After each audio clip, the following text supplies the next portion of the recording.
With West Bengal Finance Minister Swapna Dasgupta set to present the first budget of the new BJP government, industry bodies and companies are genuinely optimistic, expecting it to be growth-oriented and lay out a clear roadmap for accelerating the state's economic growth. Now joining me on the telecast is Rainik Datta. Rainik, what are the incentives that could be expected in terms of industry reforms and policy, because it's high time that development comes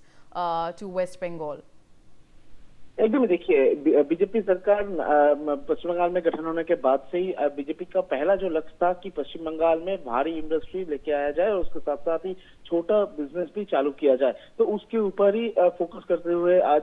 ये budget हो सकता है, ऐसा ही सूत्रों की खबर है। सूत्रों की खबर से ये भी खबर है कि बड़ा इंडस्ट्रीज के लेकर टैक्स में भी कुछ इम्प्लीमेंट हो सकता है, टैक्स में भी कुछ नया स्ट्रक्चर आ सकता है वेस्ट बंगाल के लिए, और उसमें उसके साथ साथ ही एमएसएमई के ऊपर भी फोकस जो है वो गवर्नमेंट की तरफ से रखा जा सकता है। दूसरी तरफ अगर देखा जाए तो पश्चिम बंगाल में बीजेपी सरकार गठन करने के बाद जिस तरीके से बड़ा इंडस्ट्री जैसे टाटा, अमूल जैसे जो बड़ा इंडस्ट्री ले आने का बात किया था, उसको लेकर भी आज ये बजट में कुछ डिसीजन हो सकता है। बजट में इसको देखते हुए भी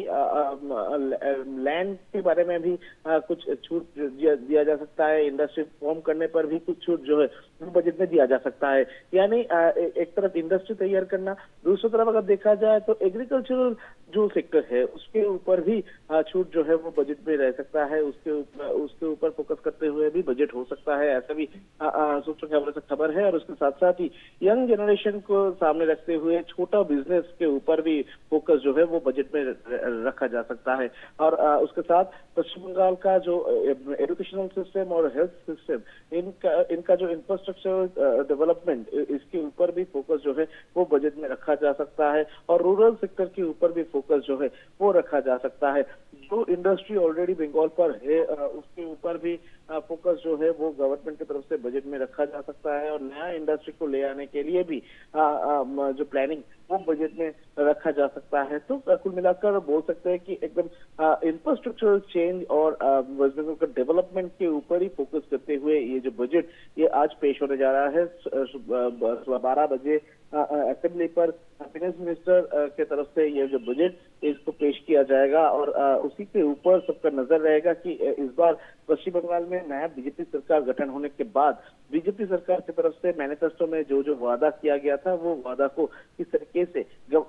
बजट में पूरा करते हुए देखा जाए, तो इसके ऊपर भी पश्चिम बंगाल का लोगों का नजर रहेगा।